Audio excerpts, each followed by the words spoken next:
Radio Sucesos 101.7 FM presenta su noticiero Sucesos, un periodismo libre para una democracia plena. Los hechos y las opiniones de los sucesos que marcan nuestro tiempo.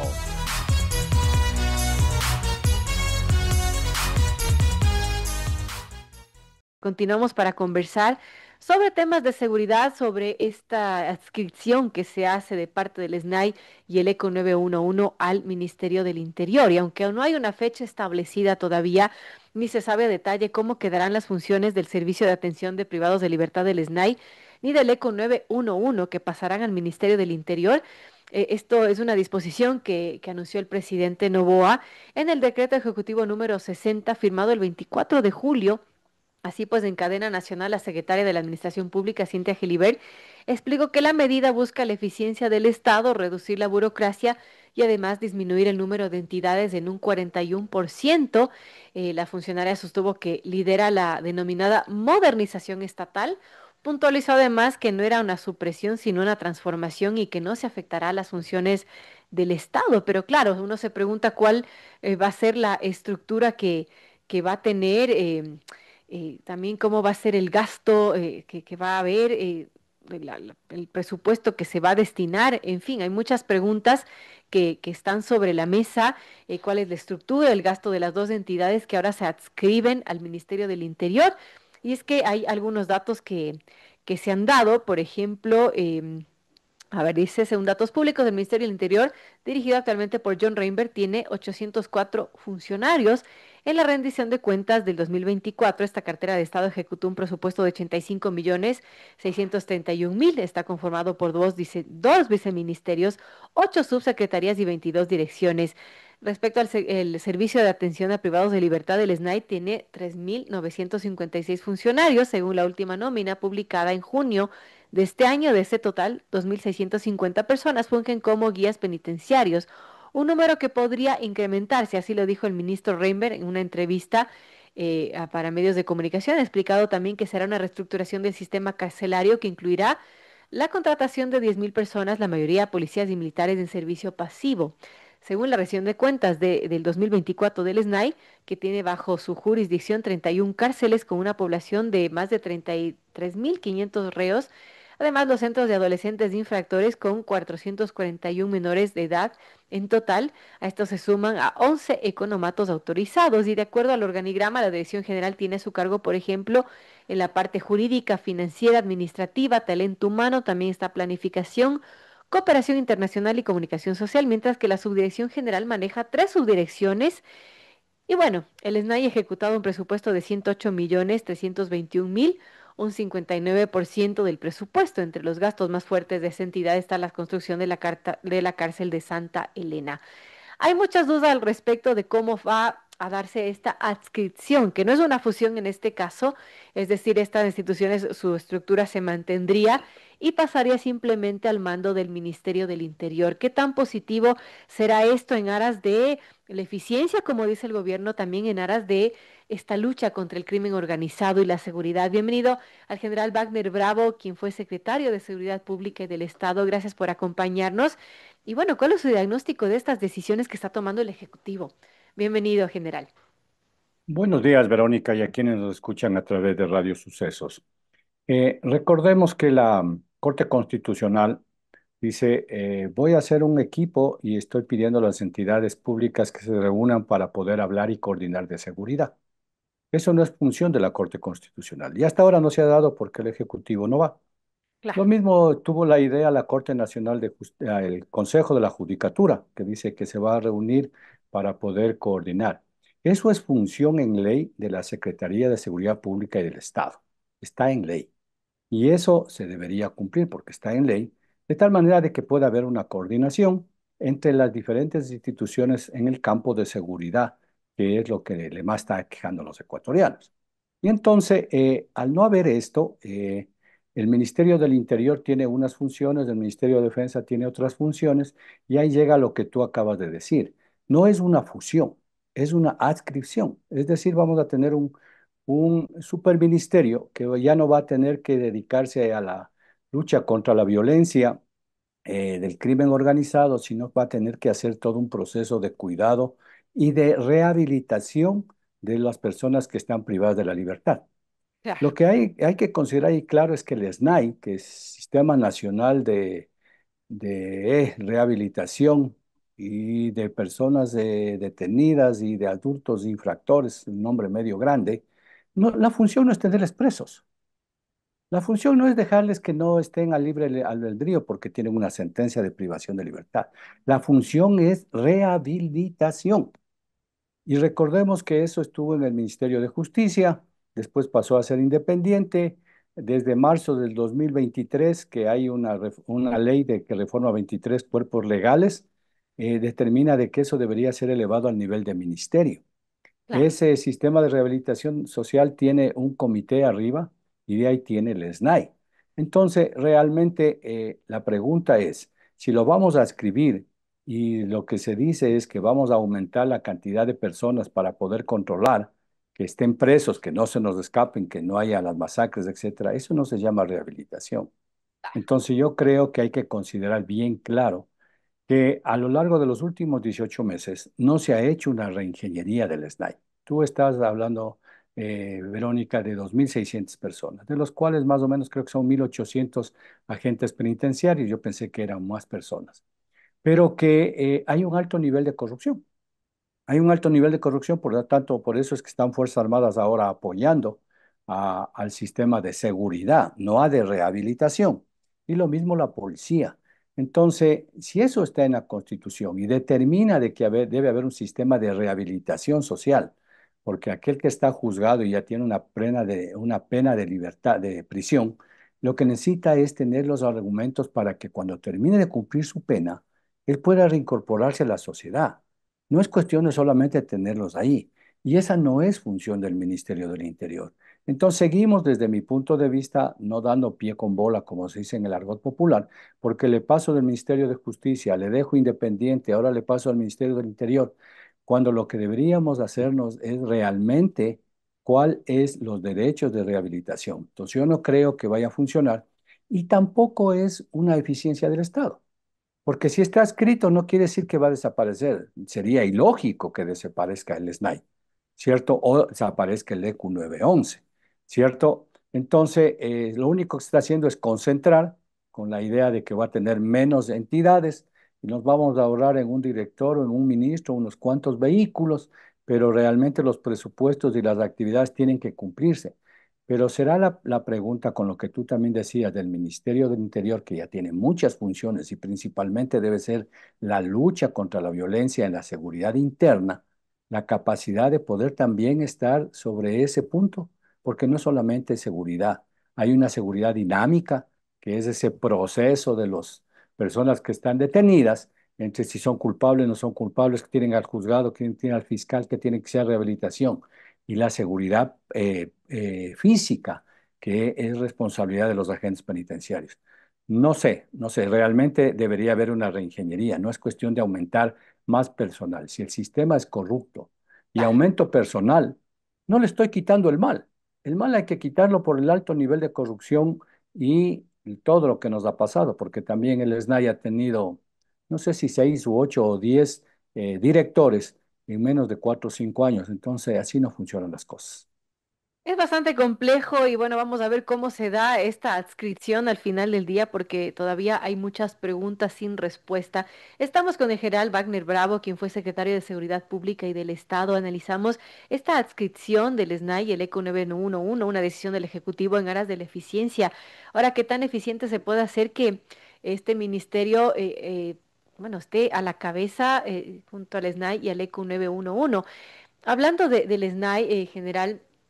Bueno, mucho se dice que, claro, usted mencionaba el tema de la rehabilitación, pero ¿qué pasa en las cárceles de nuestro país? Parece que todavía el gobierno no tiene el control de las cárceles. Lamentablemente las mafias siguen mandando y frente a eso, ¿qué se puede hacer? Porque, claro, esto se nos está sobrepasando.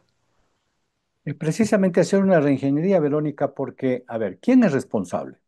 Aquí siempre, como decía algún señor oficial, las Fuerzas Armadas son como la aspirina, buenos para todos, pero no son responsables. Aquí hay una institución creada que se llama Sistema Nacional de Personas Privadas de la Libertad y Adultos Infractores, que es el responsable de eso. Lo que está haciendo ahora la policía y las Fuerzas Armadas es apoyarle. Pero si ese sistema no funciona, estamos dejándole a las Fuerzas Armadas, que de paso espero que no se contaminen, o a la policía, que espero que no se contamine, cuando ahí hay que entrar, hay que analizar qué es lo que está pasando. ¿Qué hubiera hecho yo? Se me ocurre a mí, si ya queremos tomar eso. Habida cuenta que también, de acuerdo a esta reforma del marzo del 2023, ya los centros penitenciarios son áreas de seguridad. O sea, no hay necesidad de ponerlos en los estados de excepción, ya son. Entonces tenemos que cuidarlos de mejor manera. Entonces, pasémosle el polígrafo a todos los agentes penitenciarios. Si de 1.800 se quedan 100, buena hora. Y se quedan todos, yo he estado equivocado. Pero si no se queda nadie, entonces quiere decir que hay un problema grave. Ahí no solamente entra los agentes penitenciarios, Verónica, entran también los jueces de garantías penitenciarias. El otro día me comentaban que una persona que había cumplido ya la sentencia hace 2 años no podía salir porque no le daban la atención correspondiente para poder decir, señor, usted ya ha cumplido, ya se ha rehabilitado, ya salga libre. Y que hay un alto nivel de corrupción para que esa carpeta sea tratada. Y si esa carpeta no tiene los recursos de corrupción para ser tratada, él puede continuar ahí 10 años más. Entonces, no es solamente hacer eso, pero también son las condiciones físicas. De lo que yo conozco, los agentes penitenciarios no tienen un plan de carrera. Al no tener un plan de carrera, no tienen un horizonte a dónde van a llegar y cómo los vamos a fortalecer. Se estaba haciendo un equipo y una planificación para fortalecerle. Hay unos grupos de reacción inmediata que no tienen dónde alojarse, no tienen armas. Y lo más crítico, tú acabas de decir, Verónica, que hay 102 millones de dólares en el presupuesto, pero para construir las nuevas cárceles. Pero si de los 31 centros penitenciarios, pongo el caso de Loja, pongo el caso de Machala, están en el centro de la ciudad. Cuando las ciudades eran pequeñas, yo me acuerdo que el de Machala estaba al lado de donde es el aeropuerto, ahora está al lado de un gran parque que tiene donde era el aeropuerto y que todos los ciudadanos de Machala van a disfrutar, pero está en el centro de la ciudad. Entonces eso no es un centro penitenciario, era, o muchas de estas son casas, ¿cierto? Que fueron adecuadas por las pocas personas que había, pero que fue creciendo la ciudad, fue creciendo la criminalidad y los detenidos, y por eso hay hacinamiento. Entonces, ¿qué vamos a hacer contra eso? El presupuesto tiene que ser, por eso digo, una reingeniería, una replanificación para cumplir con la Constitución, con la rehabilitación. Algún rato inclusive se hablaba, Verónica, 2.000 y pico de personas, tú dices, no funcionan las masacres. Y creo que hay 5.000 o 7.000 militares que están ayudando y apoyando esto, que sin que sean los responsables. Creo que hay unos 1.000 o 2.000 policías. O sea, tenemos como 14.000 personas ahí que cobran un sueldo, ¿cierto? Y que fuera del presupuesto están cobrando emolumentos mensuales. Algún rato se pensaba inclusive, ¿por qué no privatizamos? Que alguien decía que por cada persona privada de la libertad podría costar $27 mensuales. Mucho dinero, decían, pero al año se volvían como 180 millones de dólares. ¿Habrá alguien y la experiencia y la legislación comparada en otra parte del mundo que posiblemente le está funcionando con todas las restricciones y que no hay violaciones de derechos humanos? Pero ¿no será más rentable para el Estado gastar los 102 millones en nuevas cárceles o privatizar para que alguien, si es que no cumple, cambiamos de empresa, etcétera, etcétera, etcétera? O sea, hay algunas alternativas que hay que hacer, pero hay que sentarse y yo creo que en 18 meses, para mala suerte, creo que no se ha hecho nada hasta el momento y seguimos con el problema y seguimos con el apoyo de unos y el apoyo de otros, descuidando la seguridad, por ejemplo, de Fuerzas Armadas de la línea de frontera. Así. Si es que el ministro va a tener esa capacidad con todo lo que se tiene que hacer y con todo el problema que tenemos, bienvenido sea, pero yo no creo que tenga esa capacidad y no se ha hecho ninguna eficiencia. Porque si pasamos al EQ 911, Verónica, el EQ 911 tiene un problema y lo presentaba un canal de televisión y lo conocíamos desde algún tiempo. Todos sus sistemas tecnológicos están obsoletos. Se Mucho necesitaba, creo que lado, 800 millones de dólares. realmente preocupante. Sí, se necesitaba como 800 millones de dólares para actualizarlo, porque el EQ 911 no puede ser la copia del INEC, con las estadísticas, que en este feriado ha habido tantos accidentes, que ha habido tantos muertos, que ha habido tantos detenidos. El sistema, desde mi punto de vista, es de prevención y reacción. Prevención, para eso están las cámaras. Y cuando hay un buen trabajo de las cámaras, dicen, a ver, en tal persona, este vehículo, por ejemplo, está yendo a mucha velocidad. Hay que alertarle a la policía porque está violando 10, 15 semáforos. O estas personas que ahora se han acostumbrado a estar en las esquinas limpiando los parabrisas de las personas, como estamos viendo, ya es un problema, están siendo agresivos con aquellos que no les permiten y no les dan sus 25 o su dólar, ¿cierto? O en su defecto, esta persona que está en esta esquina, no sé, ya le vemos como 4 horas de ahí, no hace nada. ¿No será que está analizando para ver a quién le asalta o quién le roba? Tiene que ser prevención. Y también tiene que ser reacción, porque ante un ataque cardíaco que se necesite que vaya a la ambulancia. Pero ¿qué es lo que sucedía? Que el sistema le permite que la llamada de aquella persona que está pasando los semáforos entre antes de la emergencia de la persona que tiene un paro cardíaco. Si no se le atiende al señor del paro cardíaco, fallece. Pero es posible que por la cola que se decía que hay en las llamadas del EQ 911, primero se atienda al del semáforo. Entonces tiene que haber una redistribución de qué es una emergencia en la que se puede perder la vida y qué es una urgencia en la que alguien está violando la ley o hay un sospechoso. Entonces, el EQ también tiene que tener un sistema, digamos, científico de manejo que nos permita mejorar las condiciones. Y yo decía el otro día en un canal, en un medio, perdón, de comunicación, que es posible que también, igual que en las agencias de tránsito de los diferentes cantones, estén infiltrados en el EQ 911. ¿Sí? Estos grupos delincuenciales, ¿por qué estos grupos delincuenciales tienen tanta capacidad, tanto dinero y tanta visión de cómo planificar para que no se les capture? Porque si yo tengo el control de las cámaras y tengo adentro una persona que está chequeando dónde van los policías, dónde están los militares, puedo ser parte de un equipo. Espero que no sea así, no hago un juicio de valor, pongo una suposición y les alerto, oiga, no vayan por ahí porque ahí están los militares, ahí están los policías, ahí está la ambulancia, ahí está el otro.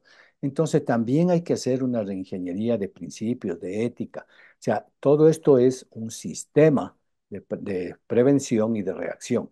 Y es un sistema de rehabilitación. Y el sistema funciona no solamente con guardias penitenciarios. No, el sistema no funciona solamente con cámaras. O sea, hay que acoplar el sistema de seguridad pública del Estado de tal manera de que nos sirva a los ecuatorianos. Porque si en un determinado momento los gastos que se realizan son infructuosos, si cuando adentro hay un alto nivel de corrupción, de nada sirve, como en el adagio popular se dice, echa la ley, echa la trampa. Entonces, de nada nos sirve la ley si ya le estoy buscando la trampa de cómo violarla. Podemos tener 50.000 leyes perfectas, bien hechas, bien criticadas, bien analizadas, pero si las personas que las van a utilizar y las van a aplicar no tienen los principios y valores del patriotismo, la lealtad, entonces el problema, creo, desde mi punto de vista, Verónica, es muy complejo.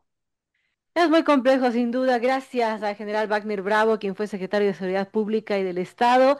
Algo importante que se tiene que hacer esta depuración de muchas entidades que podrían estar, bueno, con infiltración de gente indeseada, por decirlo menos. Gracias, general, por acompañarnos en esta mañana.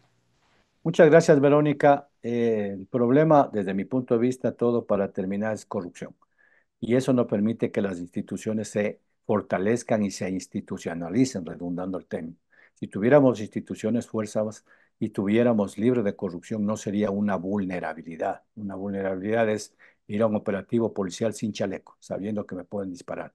En ese caso, y en este momento está el SNAI, el ECO 911, la aduana, el Arcón en el Ecuador. Necesitamos invertir para poder tener unas mejores instituciones que nos permiten desarrollo. Muchas gracias. Un buen día.